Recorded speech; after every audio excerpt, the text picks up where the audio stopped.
श्रीनाथ जी, गुरु गोरखनाथ जी के चरणों में आदेश आदेश आदेश। महामाई महाकाली भैरव बाबा भगवान दत्तात्रेय जी के चरणों में आदेश आदेश आदेश। आप सभी को आदेश आदेश।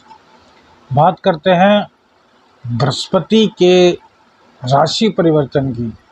गोचर में बृहस्पति देव 13 महीने के लिए अपनी राशि को छोड़कर, अपनी स्वराशि को छोड़कर मंगल देव की मेष राशि में प्रवेश कर रहे हैं, जहाँ पर कि पहले से ही राहु देवता विराजमान हैं। तो बृहस्पति देव और राहु देव का मिलन मंगल की राशि में होने वाला है। मंगल देव अपनी उग्रता के लिए, अपने साहस के लिए, परिक्रम के लिए, पराक्रम के लिए, जल्दबाजी के लिए जाने जाते हैं। इनकी राशि में गुरुदेव का सामना राहुदेव से होगा। गुरु चंडाल दोष का निर्माण होगा। 2024 में मई तक गुरुदेव यहीं पर रहने वाले हैं। क्या प्रभाव पड़ेगा प्रत्येक राशि पर गुरुदेव का, इसके बारे में चर्चा करते हैं। गुरुदेव सौम्य ग्रह हैं। गुरुदेव संतान के कारक हैं, दाम्पत्य के कारक हैं और साथ ही साथ भाग्य के भी कारक बताए गए हैं। यदि काल पुरुष की कुंडली की बात करें तो भाग्य स्थान और व्यय भाव के स्वामी भी बृहस्पति देव को ही बताया गया है। चलिए बात करते हैं किस प्रकार से बृहस्पति का यह गोचर आपके लिए शुभता लेकर आएगा। क्या क्या सौगात देंगे आपको बृहस्पति देव। आदेश आदेश आदेश आदेश आदेश। गुरु राशि परिवर्तन कन्या राशि के लिए कैसा रहने वाला है, इसी पर चर्चा करेंगे। देखिए, 14 साल का वनवास आप झेल चुके हैं। अब शनिदेव ने आपको सौगात देनी शुरू की है। जिंदगी में कहीं ना कहीं आपको आशा की किरण भी दिखाई दे रही होगी। कुछ लोग कमेंट्स करके बताते हैं, गुरुजी हमारी जॉब छूट गई। भैया, विपरीत परिस्थितियां यदि ज़्यादा आपकी कुंडली में, आपकी जन्म कुंडली में चल रही हैं तो ऐसा संभव है। लेकिन शनि के कारण जो भी दिक्कतें आपको पिछले 14 साल में सहनी पड़ रही थी, अब उनसे आपको लाभ मिलता हुआ दिखाई दे रहा है। ज़्यादातर लोग इन चीज़ों को एक्सेप्ट भी कर रहे हैं। जिन लोगों को अभी भी फायदा होना शुरू नहीं हुआ, हमारा करबद्ध हाथ जोड़कर उनसे निवेदन है कि एक बार कुंडली का विश्लेषण अवश्य कराएं। देखिए, कुंडली विश्लेषण कराने से क्या होता है कि जो बहुत ही बेकार दशाएं आपकी चल रही हैं उसके लिए एक सटीक उपाय बताए जाते हैं। तो शनि देव का तो सपोर्ट आपको मिल रहा है, लेकिन दशाओं के कारण जो दुष्प्रभाव उत्पन्न हो रहा है उसको भी आपको समाप्त करना होगा। हालांकि ऐसी स्थिति 2-4-5% ही है, लेकिन 1% ही क्यों ना हो, व्यक्ति तो वे भी हैं। सभी के साथ चलना चाहिए, सभी को साथ लेकर चलना चाहिए। यही मकसद है एस्ट्रो शावर मंत्र का। अपॉइंटमेंट लेने के लिए प्लीज़ कॉल मत कीजिएगा। जो नंबर आपके स्क्रीन पर है इस पर आपको व्हाट्सएप मैसेज करना है। चलिए बात करते हैं बृहस्पति राशि परिवर्तन की। तो देखिए, कन्या राशि की बात करें तो चतुर्थ और सप्तम भाव के स्वामी होते हैं बृहस्पति देव, और इनका गोचर हो रहा है अष्टम में। देखिए, बहुत ध्यान से सुनिएगा, बहुत गूढ़ बात आपको बता रहे हैं। शायद आपने ना सुना हो, सुना भी होगा तो जिस तरीके से हम समझाएंगे उस तरीके से शायद कोई ना अभी तक समझा पाया हो। अष्टम स्थान का नाम आते ही सब के सब घबरा जाते हैं। ऐसा क्यों? मृत्यु किसकी नहीं होनी, मृत्यु का कारक माना गया है। शनिदेव इस भाव के नैसर्गिक कारक होते हैं। जबकि काल पुरुष की कुंडली की बात करें तो मंगल देव की यहाँ पर वृश्चिक राशि बनती है। तो भैया, ऐसा अगर कोई व्यक्ति है, उन चिरंजीवियों को छोड़कर जो कि वरदान के कारण चिरंजीवी हैं, तो हमें बताइए। ऐसा कोई भी व्यक्ति नहीं जो कि हमेशा जीवित रहे। कोई 60 साल, कोई 80 साल, कोई 100 साल, कोई 125 साल, 150 साल, 200 साल। बस जन्म के साथ ही मृत्यु निश्चित हो जाती है। तो फिर काहे को घबराते हैं भैया। और अष्टम स्थान केवल मृत्यु का ही स्थान नहीं है, अष्टम स्थान है आपके ज्ञान का, आपके अध्यात्म का, गुप्त चीजों का। गुप्त चीज कैसे? जो गुप्त है वह शनिदेव है, और वही स्थान अष्टम स्थान है। अष्टम स्थान से पर्दा कौन उठा सकता है भाई? कोई चीज गुप्त है तो उस चीज से रास्ता, उस चीज से पर्दा कौन उठाएगा? तो भैया गुरुदेव, और गुरुदेव स्वयं वहां पर पधार रहे हैं भैया। तो कैसे बुरा हो सकता है मेरे भाई? बहुत से चैनल पर हमने सुना है कि कुछ लोग इसको अच्छा नहीं बता रहे। हो सकता है वह सही हो सकता है हम सही ना हो, इसका निर्णय तो आप लोगों को ही करना है। लेकिन हमारी नज़र में यह गोचर जो अष्टम में हो रहा है अच्छा ही होगा, क्योंकि अध्यात्म से जोड़ेगा। और एक दूसरी बात, सप्तम का द्वितीय स्थान होता है अष्टम। सप्तम क्या है? दाम्पत्य जीवन। और शादी जिस चीज के लिए होती है, जिस सुख को प्राप्त करने के लिए होती है, वही तो अष्टम है। और यहीं पर गुरुदेव आ रहे हैं। अब कहेंगे गुरुदेव जहाँ पर बैठते हैं उस स्थान का नाश करते हैं। तो भैया ये 8वां स्थान है, इनका खुद का स्थान है, इस स्थान का नाश कैसे करेंगे? हाँ, उसमें बल आएगा अध्यात्म का, बेमतलब में वो सुख नहीं दिलाएंगे, उसके पीछे कारण होगा सुख दिलाने का, और वो संतान प्राप्ति हो सकता है, पार्टनर का मन पसंद होना हो सकता है, अच्छे लाइफ पार्टनर का होना हो सकता है, प्रेम संबंधों का मजबूत होना हो सकता है, सच्चा लाइफ पार्टनर मिलना हो सकता है, सच्चा जीवन भर चलने वाला सुख मिलना भी इसका मतलब हो सकता है। देखिए कितने सुख आपको गिना दी, और चरम सुख वो भी यहीं से होता है। भौतिक युग में चरम सुख की बात करें तो उसका स्थान भी यही होता है। राहु देवता यहाँ पर विराजमान है।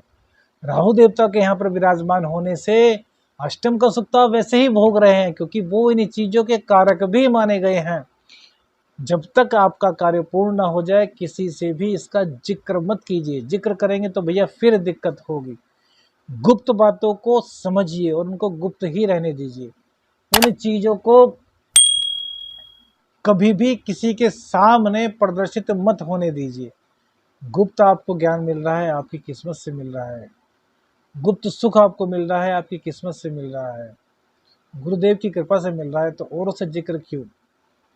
राहु और गुरु का गुरु चंडाल दोष भी यहाँ पर बनेगा, तो अपने गुरु पर शंका मत कीजिएगा, क्योंकि यह गुरु पर शंका कराने के लिए आपको मजबूर कर देंगे। आप किसी के लिए कितना भी अच्छा करेंगे वो कहेगा यार क्या किया।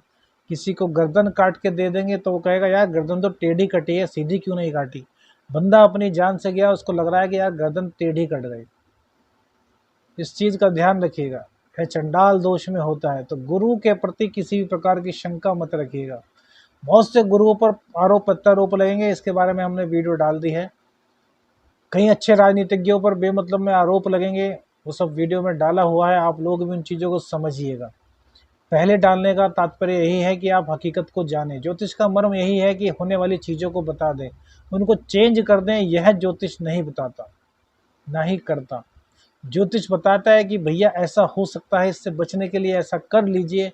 सदकर्म करोगे, सद रास्ते पर चलोगे, सद्बुद्धि रखोगे, तो आने वाली जो बुरी चीज़ें हैं उनका प्रभाव कम हो जाएगा, जो अच्छी चीज़ें हैं उनका प्रभाव बढ़ जाएगा। श्री राधे राधे। आदेश आदेश।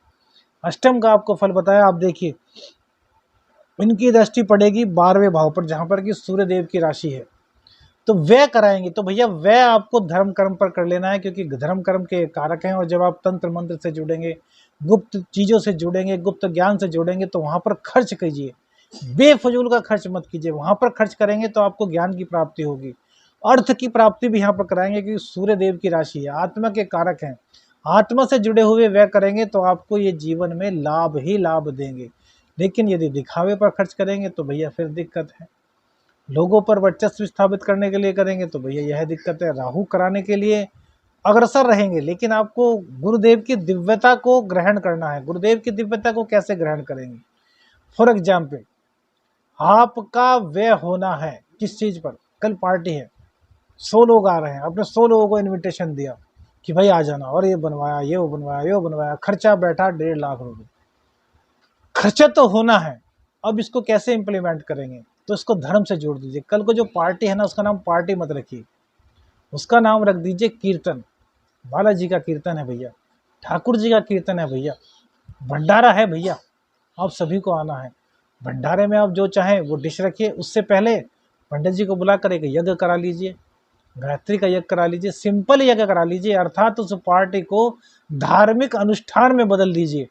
धार्मिक अनुष्ठान में बदलने से जो व्यय है ना, वो सदव्यय बन जाएगा, प्रभु का नाम भी लिया जाएगा, जिन लोगों की पार्टी करना चाह रहे हैं उनकी पार्टी भी हो जाएगी, घर पर धार्मिक अनुष्ठान भी हो जाएगा, पंडित जी को भी कुछ दक्षिणा मिलेगी, अर्थात गुरुदेव का आशीर्वाद भी मिल जाएगा, क्योंकि ब्राह्मण को गुरुदेव भी कहा गया है। इस तरीके से आपका खर्च बेवजह न होकर के सदव्यय में तब्दील हो जाएगा, जिसका लाभ आपको गुरुदेव देंगे और राहु देवता भी इसको रोक नहीं सकेंगे, क्योंकि जब यज्ञ होता है तो राहु देवता का असर कम हो जाता है, राहु देवता का जो विपरीत असर है वह कम होता है और शुभ भाव बढ़ जाता है।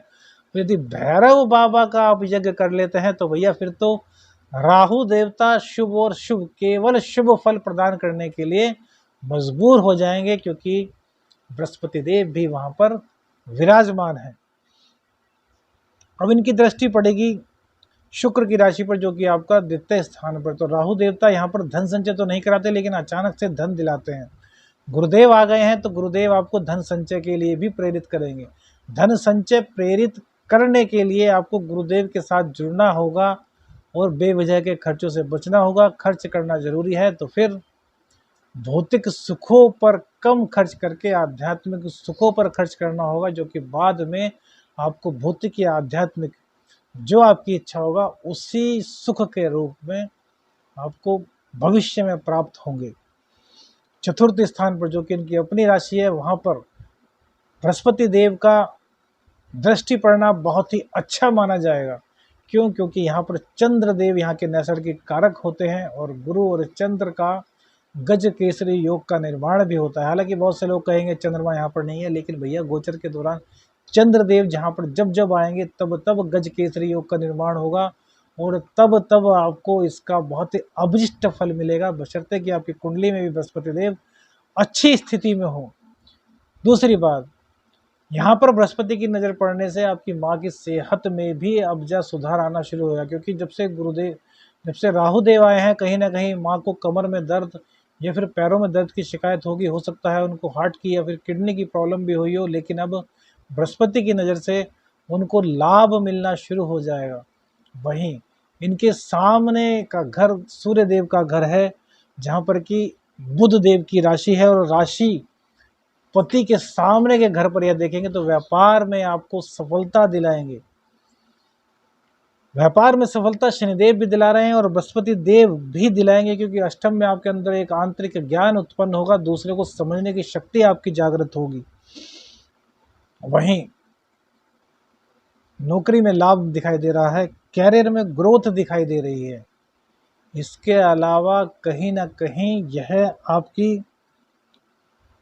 निजी जिंदगी को भी सही करेगा। शादी विवाह की बात भी चल सकती है, पक्का कर लीजिएगा, लेकिन फिलहाल शादी के लिए हाँ मत कीजिएगा, क्योंकि कहीं ना कहीं उसमें आपको दिक्कत आगे जा कर के बन सकती है। मैच मेकिंग कराने के बाद ही शादी की बात को आगे बढ़ाइएगा।